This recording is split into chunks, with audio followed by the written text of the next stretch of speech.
been forever.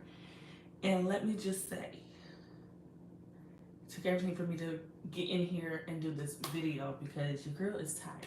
Okay, your girl's tired, but I had to get in here and talk about this huge transit that's happening. I'm sure those of you who are in tune with the astro energy, um, that you know what's going on. So today we have Uranus has entered Gemini. And if you guys see me like looking down, I'm looking down at my notes that I jotted down, just some points that I wanted to make. And then once I do that, I'm going to go ahead and talk about what this means for you when it hits in where Gemini is, what house Gemini rules for you. Because the thing about when we're talking about outer planets, right?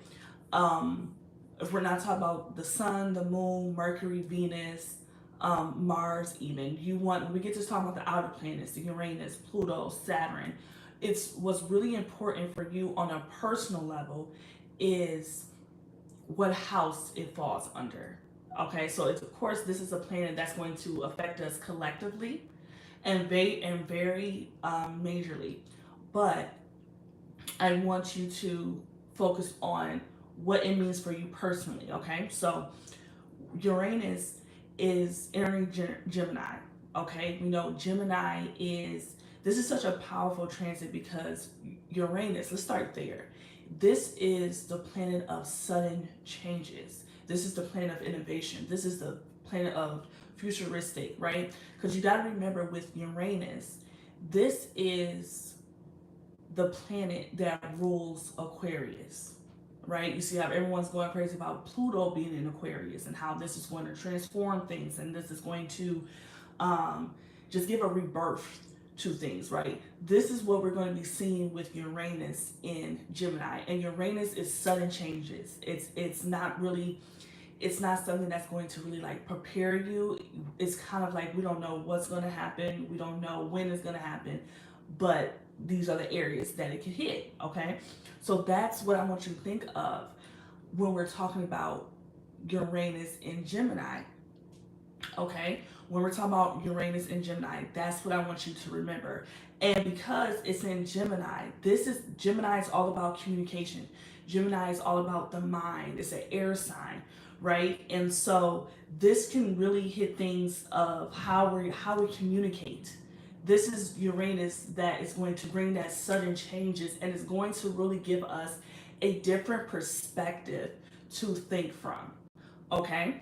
And that's what I want you to know about this. So it's going to hit things like communication, technology, your thought patterns.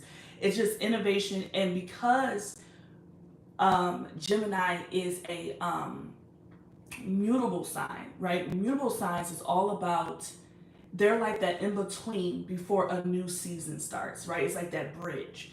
And so this is asking us to be adaptable, okay? We're going to have to really be adaptable with these changes. And because this is a transit that is in Gemini, it's going to move very fast, right? You got to think the mind is the air. Gemini is the air sign, right? So that's the mind. Just like the wind moves fast, and the wind can blow you, you know, if you're coming or going, right? So it's going to move very fast. And so we're going to see things, this transit is also going to change things when it comes to school, education.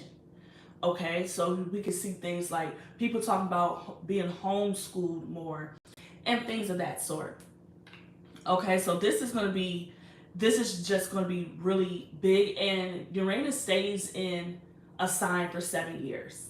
So you got to remember that. And but by the end of this year, it's going to actually go back into Taurus, just to let you clean up any last little bit of things in the Taurus when it comes to your our values, money, and things of that sort. And then then Uranus is going to be in Gemini until 2033.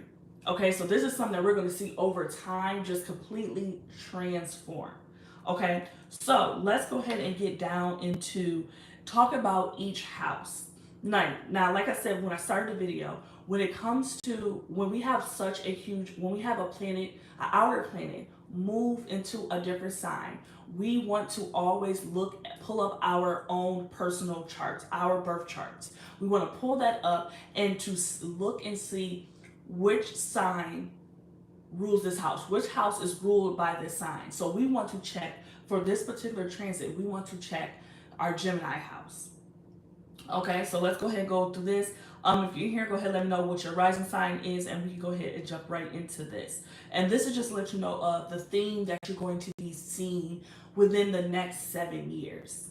Okay, so if you're the first house, if you're a Gemini rising, you're going to have just radical self-expression and identity rebirth, because your first house is all about yourself. It's literally you. So you're going to go through a whole identity rebirth, right? And it may be sudden, like, but you may just wake up one day literally and be like, oh, okay, I am actually going to start doing this. Or you may think of how you're perceived a certain way, right? So it's going to be unexpected shifts in how you communicate, how you present yourself, embracing a more rebellious and innovative public image, possibly even a body image, or you may change something, or maybe change your hair, maybe change um, your face, or maybe you want to be in makeup. You may even find yourself not really wanting to.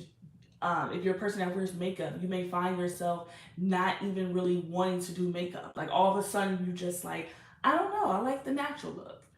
Okay, so if you're Gemini rising, you can expect that. And you can also just expect an increase in mental stimulation and urgency to live freely. Because remember, Uranus is all about, Uranus rules Aquarius. Aquarius is free thinking. You can't hold Aquarius down, okay? Because Aquarius, air signs are very hard to keep still and to ground and to like get them to commit, because they're so always on the go. People think fire signs is on the go. Imagine being with a damn air sign. They just can't sit down. Okay, so that's with that one. So let's move on. Taurus rising, second house. So this is all about financial liberation and value shift.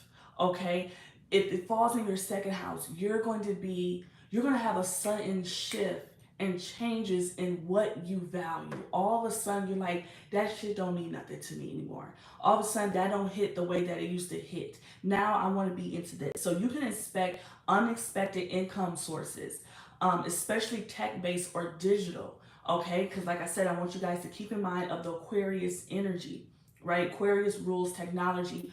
Uranus rules Aquarius. So you can have unexpected income sources, radical redefinition of your self-worth and your personal values, detachment from material possessions or traditional security, may invest in or earn through crypto, AI, or online systems, and money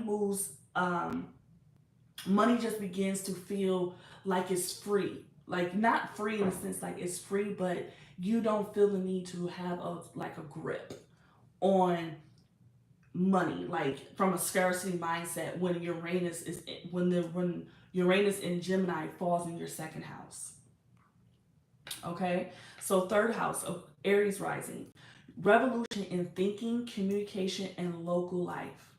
Okay, so mental breakthroughs, nervous system upgrades, shift in how you learn, teach, and relate in your neighborhood.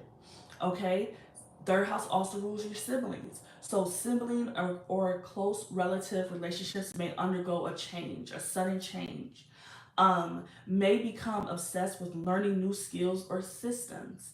Could birth a writing, speaking, or media career.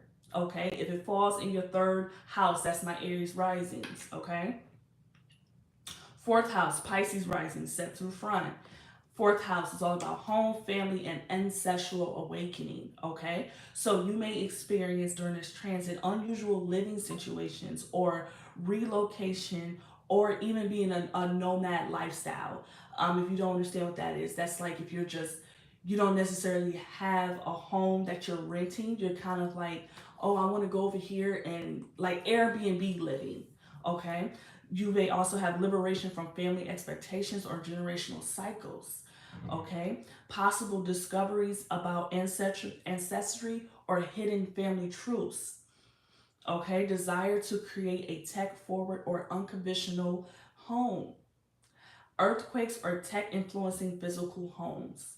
Okay, so that's something you want to be mindful of, Pisces risings. If you're a Pisces rising, um, because we also have the North Node in Pisces, so that means you just want to be, you're already given main character energy, so but you want to keep an eye on that fourth house when we talk about this transit in particular.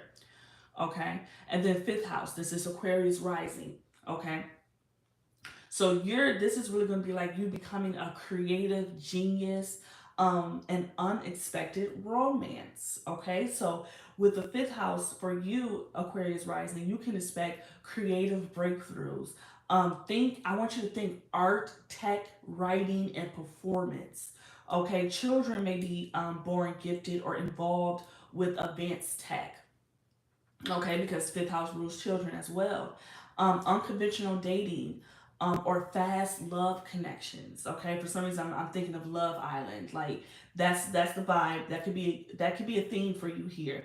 Radical self-expression through play, pleasure, and performance. Increased desire for innovation through joy. Okay, so now let's move on to sixth house, Capricorn rising. If you're a Capricorn rising, this falls into your sixth house.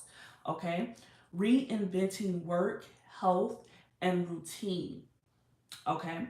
So you can expect unexpected changes in job or daily structure. Okay. That can mean many different things. Okay. Tech and AI may radically shift how you work or serve others. Okay, mental health breakthroughs, possibly neurodivergence revelations, excuse me, new habits around nervous system, breath work, or biohacking may leave 9 to 5 to work independently or online. And I'm kind of hearing with this here, with the theme for you here, Capricorn rising, that yes, you can expect this changes, maybe what I'm hearing is like maybe an unemployment may end up turning out to be a blessing for you. Okay? Because remember, I want you guys to think of, because Uranus, it gets rid of things that's holding us back. That's what you want to think. It's reminding me of tarot, the tower moment, right? There's not one thing about a challenging time is it sucks in the moment. But when you finally get through it, you understand that, damn, I needed that to get through that. Because if I didn't, I wouldn't be who I am today. Right? So that's kind of what I want you to think of. In particular, Capricorn rising, when this is hitting your sixth house with your work, health, and routine. Okay, there may be a major shift that knock you off your square.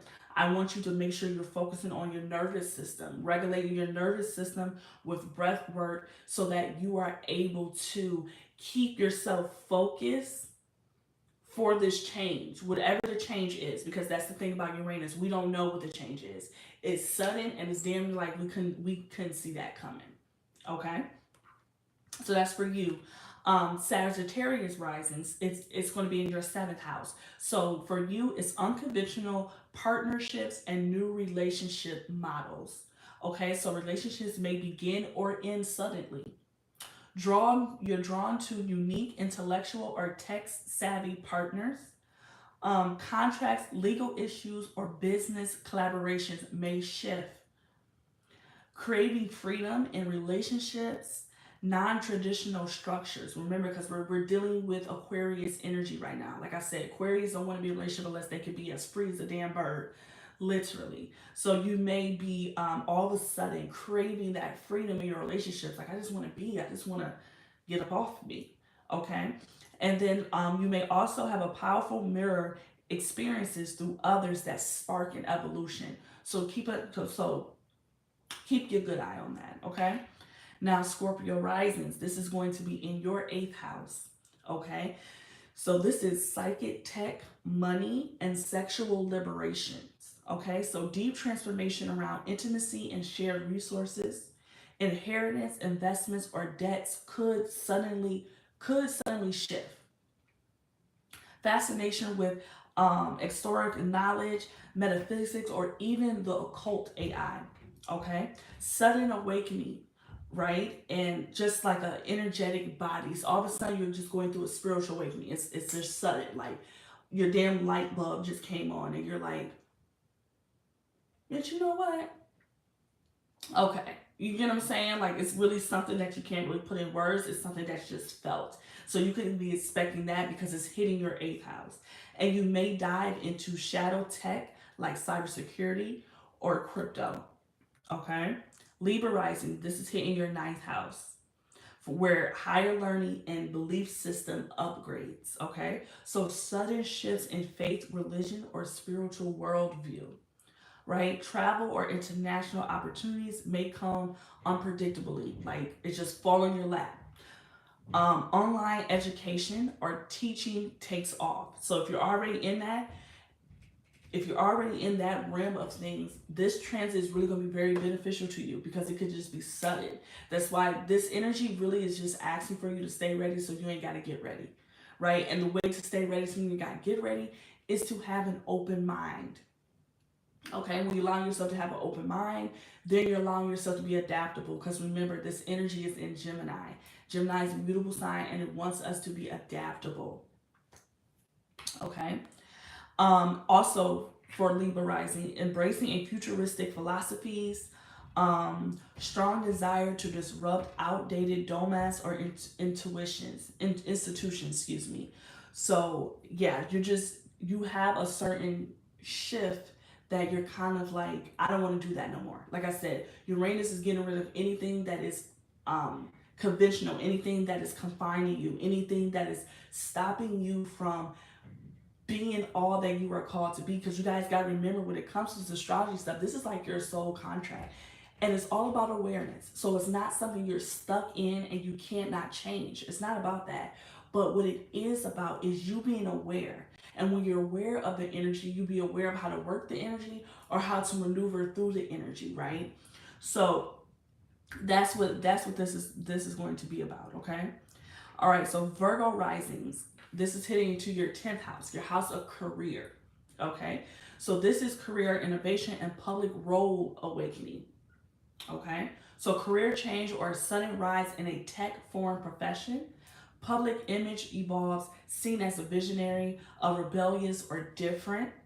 May become known for communication, education, or media. Unexpected shifts in authority figures or leadership roles. Feel called to create impact through futuristic ideas. Okay, so that's for you. You may all of a sudden, and what this is sounding like, maybe you have a boss at work, right? And all of a sudden they can't do the job, and now you're the person that got to do it, right? That's kind of what I'm hearing here with the sudden changes here in the 10th house for you. 11th house, Leo risings, okay? So this is all about your tribe, technology, and collective visions, okay? So friend groups and networks radically change. You may join or lead tech or activist communities. Gain visibility through social platforms or group movements, okay? Unexpected opportunities through connections or online spaces. Could become a visionary voice for the collective future. Again, guys, this energy is just really asking you to have an open mind. And whatever, this is really going to be pushing you to do what the fuck you're called to do, because that's what your birth chart is about. You signed up for this contract, whether you're a Leo rising, a Cancer rising, a Pisces rising. You signed up to complete this. You know when they say the work is done, like the work is already done.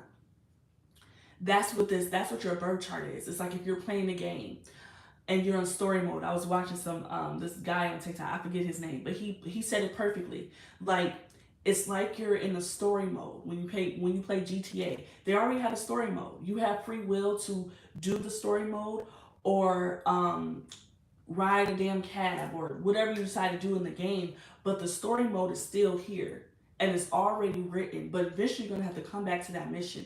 That's what your birth chart is, right? So with this transit, we can really use this to have an open mind and to really call in and align ourselves with what it is we're called to do. But you have to do the work. This shit is not just gonna fall on your lap. Okay, it's not just gonna fall on your lap and say, "Oh my God, I want friends that know how to do all this," or "I want friends from this type of path." It's not gonna fall on your lap. You gotta do your part. Do your part, and it all will come together. Okay, last but not least, we have Cancer risings, and this is if it falls in your if Gemini rules your 12th house.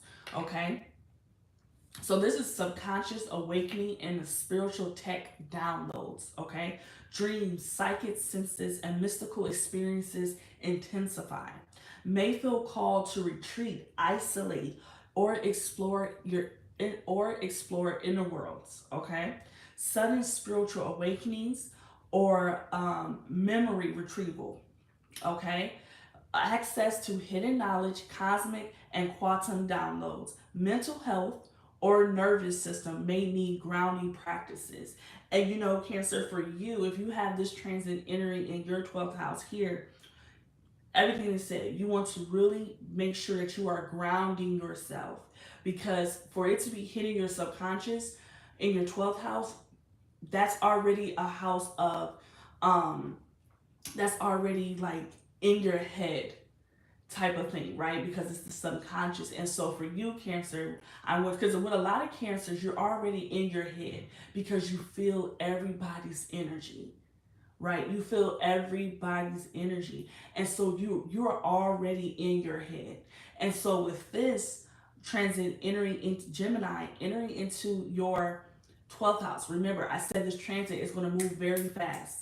It's air energy like the wind. It's going to move very fast. It's going to be like, so what you want to do is ground yourself. You want to make sure that you're up on your meditation. You want to make sure that you are bringing yourself back into your body. Go outside and ground. And this could really be for everybody, because that's how this transit is going to move. You want to be mindful of information overload.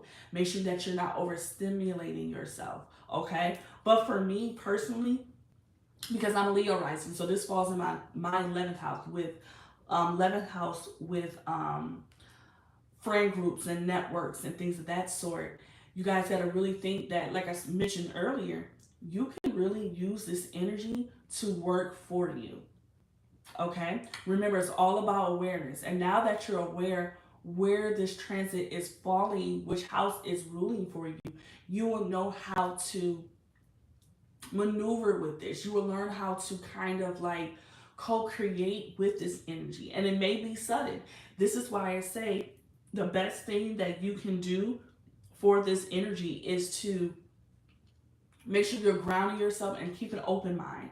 Because when you stay ready, you ain't gotta get ready. You understand? So I just want you guys to keep awake in that. But as far as the collective, we're going to see a lot of things change. We're going to see a lot of things change with the school system, technology. I know you guys heard me say so many things about tech. A lot of things are going to change. The way we communicate, the way we think about things, all of that shit is about to change. Okay, and it's something to be excited for, because you guys have to remember, we're here right now for a reason. Okay, and this is why I teach astrology and I read people birth charts to them and help them understand themselves through astrology. It's a tool I use because this is something that can help you remember why you are here, right? Because when we were in the spiritual room, we knew why, we know what we signed up for. But when we're born, we forget, right? And then we become conditioned, you know, from our parents and whoever our guardianships, whoever is raising us, we become conditioned to think like them and to behave like them. And along the way, we forget why we are here. Okay? And so astrology helps you know, if you don't know, why you are here. What is your purpose? And go ahead and pull up your astrology chart. Look at your North Node. Start there and figure out, what is my purpose? That will tell you your purpose. Okay, and you can also book a reading with me, and we'll go through that to discover your purpose and how you can take action steps immediately to start operating in your purpose. Okay, so that wraps up this live for today. I just really want to hop on here and to speak on this transit because this is a very impactful transit. We're going to be seeing things change in education, um, like sudden things change. Like all of a sudden, homeschool is like the main thing people are going to be doing. You know, people already love online virtual learning already, and so I just see that becoming even more of a thing. Okay, and so, but yeah, just keep making sure that you are doing is what you need to do, and like I said, meditate because that's the perfect way to ground yourself with this transit and everything that's going on in the world. Make sure that you're grounded because if your nervous system is not regulated, then you ain't gonna be able to make no decisions. You understand what I'm saying? You're not gonna be able to make any decisions because you can't think clearly. So you have to make sure that you are grounding yourself. Focus on your joy. I don't care if you're playing a video game. Whatever your joy is, go to the library, get you a good old book.